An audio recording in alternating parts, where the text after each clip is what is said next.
Hey guys, it's Stephen here, back with another video. 5 things that we learned after Manchester City beat Man United 2-0 at Old Trafford. I bloody love it. And I know this video is a little bit later in the day, but I wanted to wait to see the Liverpool result, to see how that affected my mood. And I tell you what, this boy is on cloud 9 right now, because suddenly it's become a pretty damn good week, let's be honest. Either way, I want to say quickly thank you to OneFootball for continuing to be absolutely awesome. Please do me a massive favour and make this grin even bigger on my face, and download OneFootball right now by clicking the link in the description below. It's a fantastic app, and even better, if you sat watching on your laptop and you can't click that link, get your phone out and scan the QR code next to my face, and it'll take you straight down to the App Store where you can download OneFootball. Over 10 million people use it. It costs absolutely nothing to download, and you get all your Manchester City news, and best of all, you can just look at that league table and realise actually things are looking quite rosy for Manchester City. I know we're still in second, but it still looks quite rosy. But download OneFootball and it helps support me a little bit, which would be massively appreciated. So please go and download it right now. What are you waiting for? So we're going to start with this game firstly by just laughing at Manchester United.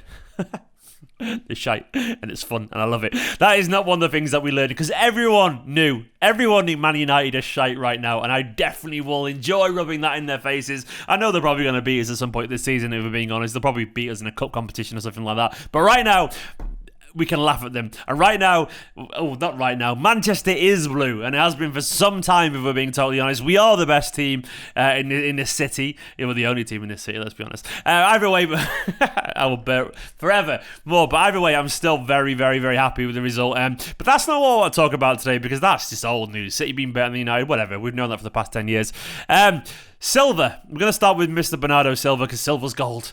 I absolutely love Bernardo Silva. Bernardo Silva is a cracking example. He's a life lesson to us, actually. Bernardo Silva is a good example of making the most of what you currently have got and having the right attitude in life generally. Bernardo Silva was well documented, and unfortunately, a little wizard didn't really want to be in Manchester anymore. As far as a few months back, he wanted to move somewhere else, and apparently he wanted sunnier climates. He wanted to be closer to his family and all that kind of stuff. And that was an absolute hammer blow. And I think it was understood, actually, because a lot of people felt like he hadn't played at his very best since the 18-19 season, which I kind of got as well at the same time. But Bernardo Silva, for whatever reason, couldn't get the move that he wanted, and he stuck around, and his performances have been absolutely exceptional. He is genuinely a credit to his profession in terms of he wanted to go, but he never moaned and kicked up a fuss, and since he came back and when he realised he couldn't go, he's got his head down and he's worked harder than ever. The guy is absolutely majestic, and what I kind of love as well, by the way, is that David Silva used to own Old Trafford. He used to go there and dictate play, and he owned it. And as soon as one Silva goes, another comes and takes over himself. Like Bernardo Silva, Silva to Silva, is literally destroying United there. I think it's 3 goals in his last 4 games at Old Trafford, and he was effervescent yesterday. He was brilliant. He was everywhere, and that's the best thing about Bernardo Silva. He gets it. Bernardo Silva plays like what I think in my head I would play like if I was a footballer. He's not even lightning quick either, which I am. I'm not either, but one thing I do know, if I play for Manchester City Football Club, the club that I love, I would run as hard and as intelligently, hopefully, as Bernardo Silva did. You don't have to be the fastest to be the best. You don't have to be, the best acceleration or anything like that. You just got to run harder and smarter than everyone else. And that's Bernardo Silva in a nutshell. And then when you add to that his immense quality, you got this immense work rate, immense desire, immense dedication. Then you got his intelligence to it, and also add that mesmeric footballing ability that he's got. You got this basically like David Silva and N'Golo Kante hybrid. It's not even fair. He's that good, and he's just a perfect footballer, and I love him. I also love Mr. Pep Guardiola. Pep's got his mojo back. He really has. Like, I felt confident yesterday when I saw Guardiola walk down the tunnel. He looked absolutely fucking suave as fuck, let's be honest, man. Like, he looked serious. He had his game faces on, his beard absolutely bang on point, his bald head glistening in the floodlights, and he just looked cool, calm and ready yesterday. And he was also arsy in the press conferences beforehand, but he was in a I'm going to prove everyone wrong kind of here tone, and you could see there was a steely determination from Guardiola, and I loved it. The response, of course, after a very disappointing week before, has been fantastic, and I'll get onto that in a bit actually, but Guardiola was a big part of that. The thing is, Guardiola, he doesn't suffer fools. The thing is, he always finds a way to get these players going again. And you can see right now, he never lost his mojo, but he clearly has these players, after a tough week, focused again. And that was an absolute perfect response. And I want to talk a little bit next about Rodri, man. I put Godri down because right now he's playing like a god. Honestly, Rodri is another life lesson. I love a life lesson where you have to understand the circumstances of individuals and how they can find the time, and players don't become bad players over the night and all this kind of stuff. And maybe sometimes we need to trust those that we have working at the club, because they know a thing or two about a quality footballer, you know. Guardiola isn't going to sign a player as number 6 if he doesn't think he can become a world-class number 6. And surprisingly, guess what? Rodri is becoming a world-class number 6. He's been absolutely imperious this season. Some would probably argue maybe our second most important player alongside Bernardo Silva. I don't think that's even unreasonable either. Rodri is physical. He's 6'3", he's strong, built like an ox, and he's so good at holding off. What I've really enjoyed, his passing, he's getting more adventurous, he's reading the game really better, he's starting to physically dominate, but with intelligence as well. And he's always had that passing ability, but yesterday it was like 98% pass completion as he passed it around Man United metronomically, and he cut out every single attack, and even actually not with a double pivot. Normally he's had Bernardo a little bit deeper alongside him, but this time he was kind of on his own actually, with Bernardo pushing up a lot more alongside Gunnar. Yet he still controlled that midfield. Rodri is getting better and better and better. And I know he came in and did pretty well in his first season, and at times was maybe a bit underwhelming last year. But you got to bear in mind, first season, you kind of allow it. Last year was weird, you know, with lockdown, pandemic, and all that kind of stuff, and empty stadiums. It was a bit of a weird time, and he didn't really ever settle. But now, I know you shouldn't have to wait 2 seasons, but life is a weird thing at times. It can do strange things to anyone. Now he looks comfortable. He looks settled here. He's clearly adapted to life in Manchester after a very mixed transition to life in Manchester. And this is what happens when you have patience with people and recognise their quality and don't expect the world. Yes, I would have loved it if he came in and been this good straight away. But it took a bit of time. But you got to bear in mind, he was kind of coming in to slowly replace Fernandinho. And this is what's happening now. He's been fantastic.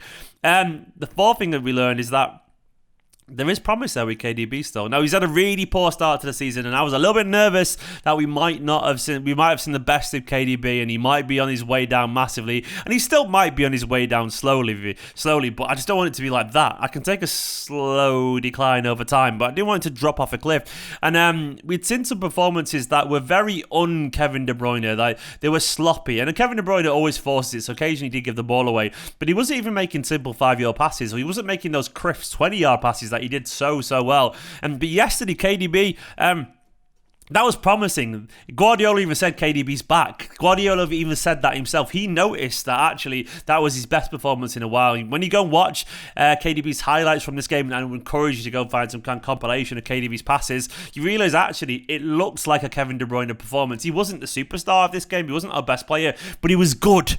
He was good, and he was involved, and he was intelligent. He had the ball an awful lot, and he was keeping the ball, and he played some lovely passes as well. Some dinked ones out wide, an assist, a chance created for Phil Foden, some really nice passes. The sharpness of how quickly he got that snapshot away, which De Gea saved really well. These are the things that you look for from Kevin De Bruyne. These little moments that show you actually, you know what, he's kind of ready for this, and that's what was really encouraging for me. And also as well, finally, I want to talk about how distant that Palace game feels.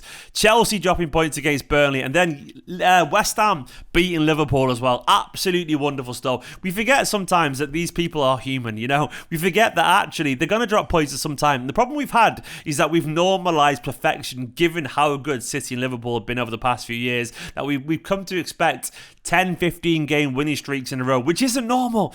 That can happen, and it probably will happen at some point this season, but it can't happen all the time. And we've come to expect that if we drop points, it's a catastrophe, and our rivals will never do the same. We genuinely expect our rivals to win every single game, but that's not how it works, man. They drop points too, and we need to not turn a little molehill into a mountain, you know? That's what happens all the time, and we do it instinctively. We're actually, you know, when you think about it, Spurs, we can put down literally to have hardly any of our players available.